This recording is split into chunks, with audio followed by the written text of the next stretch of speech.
राहुल गांधी जी, आपको दिमाग तो वैसे भी नहीं है, आपको दर्शन करके थोड़ी स्पिरिचुअलिटी के लेवल बढ़ जाए, ये बहुत अच्छा होगा। मंदिर एक स्पिरिचुअलिटी का घर होता है, एक धाम होता है जहाँ पर आपके मन को जाके शांति मिलती है।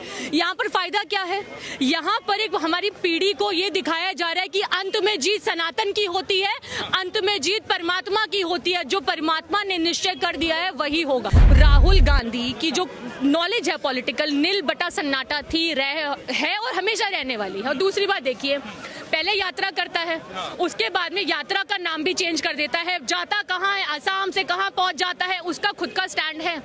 उसको खुद को दिमाग की बहुत ज्यादा जरूरत है। तो ये इनके जो विवादित बयान है वो हर दिन आते रहते हैं और हम लोग भी सुन के बहुत ज्यादा हंसते रहते हैं। तो मुझे लगता है कि इनको खुद को ही दिमाग देने की जरूरत है। काश राहुल गांधी को कोई अच्छा लाइफ कोच मिल जाता तो उसको दिमाग दे देता। इंसान को भगवान से भी परेशानी है। ए भगवान, तूने मेरी किस्मत ऐसी क्यों बनाई? लेकिन जब बुरे कर्म कर रहे होते हो तब ऊपर नहीं देखते कि वो भी तुम्हें देख रहा है। मैम, अभी राम मंदिर को लेकर बड़ा जो है विपक्ष सवाल उठा रहा है। अभी चंद्रशेखर जो शिक्षा मंत्री हैं बिहार के, वो कह रहे हैं कि मंदिर जो है गुलामी की तरफ ले जाता है। आप सबसे पहले राम मंदिर के बारे में क्या कहेंगी और जिस तरीके से चंद्रशेखर जो बयान दे रहे हैं उसको लेकर क्या कहना चाहिए? यहाँ बात करें तो विवादित बयान देखिए हर दिन आते रहते हैं। देश को भड़काने वाले और ऐसे कई नेता आपको सुनने मिलेंगे जो इतने बदतमीज है, जो भगवान को भगवान का नाम भी देना पसंद नहीं करते, भगवान को इतनी बदतमीजी से बात करते हैं कि राम क्या खाता था। कुछ लोगों ने तो ये भी बोला कि कोई श्राद्ध है क्या जो इनविटेशन मिलेगा, और बहुत सारी ऐसी बुरी बातें बोली गई हैं। अगर आपको लगता है कि आपको घसीटा जा रहा है, आपको लगता है कि कोई गुलामी आप कर रहे हैं, इतने देश दुनिया में फिर मंदिर क्यों बने हुए हैं? क्या मंदिर गुलामी करने के लिए होता है? जब ब्राह्मण भोज आप कराते हैं, कोई मंगल कार्य आपके घर में होता है, सबसे पहले आप क्या करते हैं? पूजा। उसके बावजूद भी जो लोग ये बोले कि राम मंदिर पे जो आप ये निर्माण किया है आपको गुलाम बनाने के, देखो गुलाम तो आप तब थे जब आपको कैद में रखा गया था। अब देश हमारा जो है ना आजाद हो चुका है, कई सदियां पीढ़ियां हो चुकी है कि आजादी आपको मिल चुकी है। उसके बाद भी अगर आप ऐसे भ्रांति फैलाने वाले, अपने देश दुनिया में कहते हैं कि झगड़े फैलाने वाली बातें करते तो धिक्कार है आप पे एक इंसान होने का। जी मैम, लगातार जो है अभी लगातार जो लेफ्ट के नेता हैं या कहें कि जो इंडिया अलायंस के नेता हैं, वो इतनी छटपटाहट क्यों है? जब राम मंदिर का निर्माण हो रहा है, प्रधानमंत्री नरेंद्र मोदी जा रहे हैं, लेकिन इतनी छटपटाहट क्यों? क्या दिक्कत हो रही है राम से आखिर? देखिए, इंडिया अलायंस की बात करें तो यहाँ पर आपको पता है उस पार्टी के बारे में, उनका खुद का ही कहते हैं ना कि एक पार्टी ऐसी है जो खुद का ही लुटिया डुबोने वाली पार्टी है। वो अपना कोई स्टैंड नहीं है। इनकी जब भी कोई मीटिंग होती है, कोई जूम मीटिंग कह लीजिए, कोई इनकी विपक्ष की जो भी इनकी पार्टियों की मीटिंग होती है, वहां तक तो आते ही नहीं है। अपनी पार्टी की तो ये इज्जत करते नहीं है, तो विवादित बयान क्या देंगे? राहुल गांधी की जो नॉलेज है पॉलिटिकल, नील बटा सन्नाटा थी, है और हमेशा रहने वाली है। और दूसरी बात देखिए, पहले यात्रा करता है, उसके बाद में यात्रा का नाम भी चेंज कर देता है। जाता कहाँ है, असम से कहाँ पहुंच जाता है, उसका खुद का स्टैंड है। उसको खुद को दिमाग की बहुत ज्यादा जरूरत है। बात रही यहाँ पर मंदिर की, तो यहाँ पर इंसानियत की बात नहीं है, हिंदू मुस्लिम पक्ष की बात नहीं है, यहाँ आप भगवान की बात कर रहे हैं। आप अगर गलत कोई भी स्टेटमेंट देते तो आस्था को हर्ट कर रहे हैं। तो आपको लगता है कि ऐसे लोगों के हाथ में इस देश का लोकतंत्र देना चाहिए? आपको लगता है कि ऐसे लोगों के हाथ में कोई देश का कार्य देना चाहिए? खुद ही एक पार्टी होके, एकजुट होके जब भी कोई पार्टी गठबंधन करती है, या तो उसको सपोर्ट की जरूरत होती है।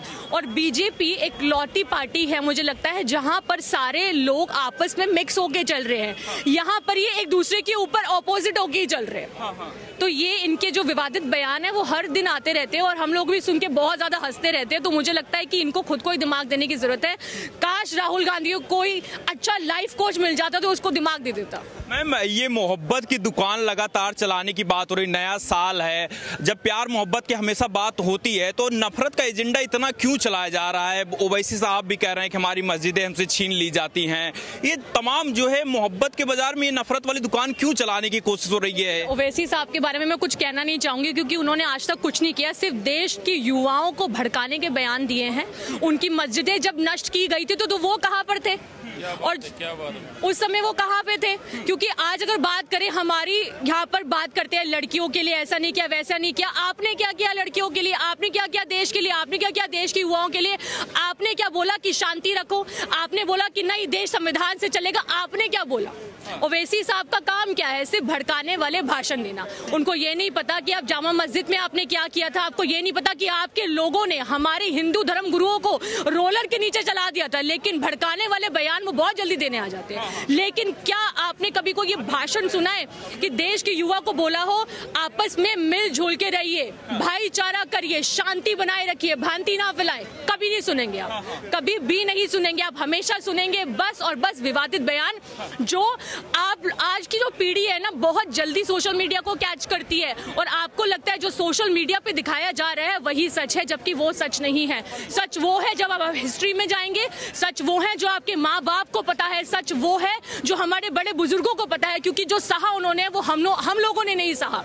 तो हिस्ट्री में जाके बात करें, हिस्ट्री में देखें। और ऐसे लोगों से, देश के युवा से मेरे हाथ जोड़ के विनती है, ऐसे लोगों से जो आपको भड़काते हो, यहाँ बात पार्टियों की नहीं है, यहाँ बात इंसानियत की है। तो इंसानियत की तौर से सोचेंगे तो शायद ज्यादा अच्छा बोल पाए।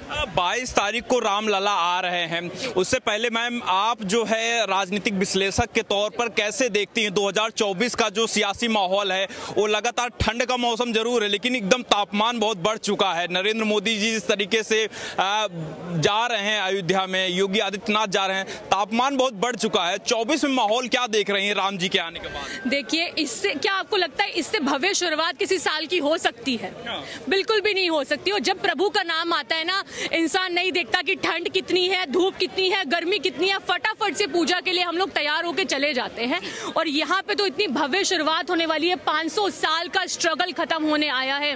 राम मंदिर जो है अब एक ऐसे चरण पे पहुंच गया जहां पर सब नतमस्तक होकर प्रभु को प्रणाम कर रहे हैं। और वहां पे कुछ ऐसी विपक्षी पार्टियां हैं जो गलत बयान दे रही है, विवादित बयान दे रही है। अरे इंसान के बारे में बोलते तो ठीक था, अब भगवान के बारे में भी बोलना शुरू हो गए। इन भगवान को तो छोड़ दो, इंसान को भगवान से भी परेशानी है। ए भगवान, तूने मेरी किस्मत ऐसी क्यों बनाई? लेकिन जब बुरे कर्म कर रहे होते हो तब ऊपर नहीं देखते कि वो भी तुम्हें देख रहा है।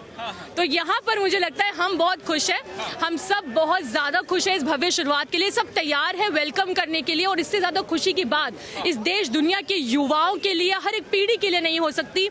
ये जो एक चीज होने जा रही है राम मंदिर की, पूरा देश दुनिया और आने वाली कई सदियों की हमारी पीढ़ियां याद रखेगी। आपको देखना, क्योंकि एक एग्जाम्पल सेट करता है। राम मंदिर के आने के बाद से आपको क्या लगता है कैसा माहौल होने वाला? क्योंकि राम राज्य को लेकर बड़ी कल्पना की जाती है, राम राज्य को लेकर सवाल भी उठाए जाते हैं, कहा जाता है कि जय श्री राम के नारों से बड़ी लोगों की दिक्कत है। आप क्या सोचती हैं कि जय श्री राम का नारा किस तरीके का, उससे नफरत फैलती? क्योंकि लगातार एजेंडा यही बना जा रहा है कि जो है राम को लेकर राजनीति की जा रही है, बीजेपी राजनीति कर रही है। आपको लग रहा है क्या वाकई में? देखिए, कहते हैं मलमल धोए शरीर, धोए ना मल मैला। अपने शरीर को रोज धोते हैं, मन को, जो मैले मन को उसको नहीं धोते हैं। आपको लगता है कि प्रभु के नाम से कोई इंसान गुस्सा हो सकता है? प्रभु का नाम जब आप लेते हैं तो आपको कष्ट से निवारण मिलता है। प्रभु का नाम जब आप लेते हैं मानसिक शांति मिलती है। प्रभु का नाम जब आप लेते हैं शारीरिक कष्टों से निवारण मिलता है। तो ऐसे कौन लोग हैं जिसका मन मैला होगा वही राम के नाम से चिढ़ेगा? अब आप खुद समझ जाइए, मुझे बोलने की जरूरत नहीं। मैम, ये भी कहा जा रहा है कि जो है जब पूरा देश खुश है, जब रामलला का इंतजार हो रहा है, सब बेसब्री से इंतजार कर रहे हैं, पूरा देश जो है जा रहा है, बुकिंग हो रही है, लोग फ्लाइट से जा रहे हैं, व्यवस्थाएं बढ़ रही हैं, तो नए साल में रंग में भंग डालने में इतना क्या परेशानी? रंग में भंग क्यों डालना जरूरी है? देखिए, लोग हमेशा बोलते हैं बीजेपी पार्टी ने खरीदा है। क्या सारे लोगों को खरीद लिया? क्या सबको बोला है कि आइए वहाँ पे नतमस्तक होइए? सबको बोला है आइए, इन्विटेशन दिया है? क्या सिर्फ 8,000 लोगों को इन्विटेशन दिया गया है?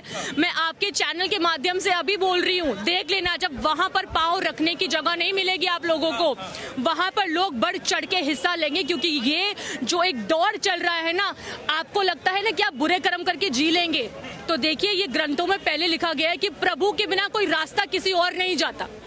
अगर चाहते हैं जीवन को अच्छा बनाना तो प्रभु का ही दामन पकड़ लीजिए, आपके जीवन सुखद बन जाएगा। और जो लोग ये नेगेटिव चीजें फैला रही है, देखिए आप पे डिपेंड करता है आप पॉजिटिव लेने वाले व्यक्ति हैं या नेगेटिव सुनने वाले व्यक्ति हैं। जैसा मन वैसा भाव, बात खत्म।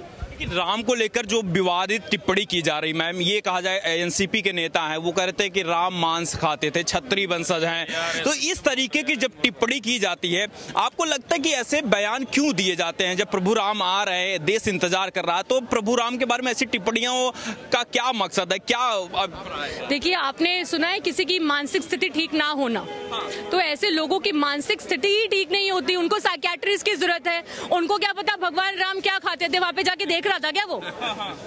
जो शबरी के झूठे बेर खाते थे तो उनको ऐसे, मैं तो अपने मुंह से बोल भी नहीं पाऊंगी, जो उन्होंने बोला उनको शर्म आनी चाहिए। वो भी भगवान की पूजा करता होगा, उसके घर में भी मंदिर होगा, उसके घर में भी पूजा पाठ होता होगा। बच्चे का, अगर तेरे घर में कोई बच्चा पैदा हुआ उसका हवन तो करता ही होगा, तो फिर तुम भगवान को क्यों मानते हो? अगर तुम भगवान के बारे में ऐसी स्टेटमेंट देते हो, तुम पे धिक्कार है और तुम्हारे को जीने का कोई अधिकार नहीं है, मुझे ऐसा लगता है। मैम, एक लास्ट सवाल आपसे रहेगा कि राम मंदिर को लेकर ये विपक्ष सवाल उठा रहा है, जिस तरीके से हजारों करोड़ों रुपए खर्च हो रहे हैं, उसके बाद ये कहा जा रहा है कि राम मंदिर से फायदा क्या है? राजनीतिक विश्लेषक के तौर पे आप क्या कहना चाहेंगे कि राम मंदिर से फायदा, क्योंकि विपक्ष को दिखाई नहीं दे रहा, बीजेपी तो कह रही फायदा बहुत है, लेकिन आप क्या कहना चाहेंगे राजनीतिक विश्लेषक के तौर पे? देखिए, मंदिर से पहली बात तो फायदा नहीं और नुकसान नहीं देखा जाता। मंदिर एक स्पिरिचुअलिटी का घर होता है, एक धाम होता है, जहां पर आपके मन को जाके शांति मिलती है। यहाँ पर फायदा क्या है? यहाँ पर एक हमारी पीढ़ी को ये दिखाया जा रहा है कि अंत में जीत सनातन की होती है, अंत में जीत परमात्मा की होती है। जो परमात्मा ने निश्चय कर दिया है वही होगा। तो यहाँ पर फायदा क्या होगा? वहां पर देखिए, फायदा मैं बताती हूँ क्या होगा। एक, ये पूरा देश दुनिया आने वाली पीढ़ी याद रखेगी भव्य राम मंदिर को। दूसरा, वहां पे जो भी लोग कार्य कर रहे हैं उनको एक नया जीवन मिलेगा, उनको एक ऐसी योजना मिलेगी कि अपने परिवार को वो उससे चला रखे। जो भी पंडित वहां पर काम करेंगे उनके परिवार चलेंगे, उनका घर चलेगा। जो लोग वहां पर आएंगे उनकी स्पिरिचुअलिटी की पावर बढ़ेगी। जो लोग वहां पर आएंगे जाके बच्चे को बताएंगे कि मैं राम मंदिर गया था, उसका बच्चा कहेगा मैं भी जाऊंगा, उसका बच्चा कहेगा मैं भी जाऊंगा। तो ये एक देश दुनिया के लिए एग्जाम्पल है। आपको लगता है कि विपक्षी नेताओं को जाना चाहिए प्रभु राम का, जिस तरीके से 22 तारीख को पूरा देश जा रहा है, विपक्षी नेताओं स्पेशली राहुल गांधी की बात करें तो क्या जाना चाहिए? सोनिया गांधी को जाना चाहिए? देखिए, प्रभु किसी एक के नहीं होते, प्रभु सबके हैं। बताने की कोशिश हो रही है मोदी के राम है। देखिए, वो तो कांग्रेस पार्टी का एजेंडा है। प्रोपोगेंडा तो उन्होंने चलाया, पूरी देश दुनिया का प्रोपोगेंडा इतने सालों से चलाए आ रहे हैं। हर बात में कहते हैं कांग्रेस कि इसका हाथ है, उसका हाथ है। लोगों ने देश से हाथ ही हटा दिया। अब आप खुद समझ जाओ, अब आप खुद समझ जाओ कि लोग दर्शन हटा दिया। भगवान के दर्शन करना सबके लिए बहुत अच्छी बात है। राहुल गांधी जी, आपको दिमाग तो वैसे भी नहीं है, आपको दर्शन करके थोड़ी स्पिरिचुअलिटी के लेवल बढ़ जाए, ये बहुत अच्छा होगा। अच्छा, तो आप क्या कहना चाहेंगी? प्रभु राम आ रहे हैं, क्या कहना चाहेंगे लास्ट में? मैं आप सभी को बहुत सारी बधाई देना चाहूंगी। इस देश दुनिया के सारे युवा, जितनी जनता खड़ी है यहाँ पर, इससे भव्य शुरुआत आपके जीवन की, आपके बच्चों के जीवन की। देखिए, एक धाम कहीं भी बनता है ना, वो पूरे देश दुनिया में एनर्जी फैलाता है आपकी। तो यहाँ पर सबके लिए बहुत ही नई शुरुआत होने जा रही है। अपने बच्चों को नेगेटिव लोगों से दूर रखें। हमेशा अगर आप अच्छा बुरा नहीं सिखाते तो अच्छा भी सिखाएं, तो अध्यात्म के बारे में सिखाएं, क्योंकि अंत में वही काम आएगा। राम से सीखने की जरूरत है या नफरत करने की जरूरत है, जो विपक्ष लगातार कर रहा है? देखिए, मैंने क्या बोला, मलमल धोए शरीर, धोए ना मन मैला। तो जिनको मैला मन है उनको अपना मैला मन धोने की जरूरत है। बाकी भगवान राम से नफरत क्यों ही करेगा व्यक्ति? आपको क्या लगता है कि प्रभु से कोई नफरत करता है क्या? प्रभु आपको डांटते हैं क्या? आपको मारते हैं क्या? कुछ कहते हैं क्या? प्रभु आपको रास्ता दिखाते हैं और राम रास्ता है आपके जीवन को अच्छा बनाने का। बहुत बहुत शुक्रिया मैम।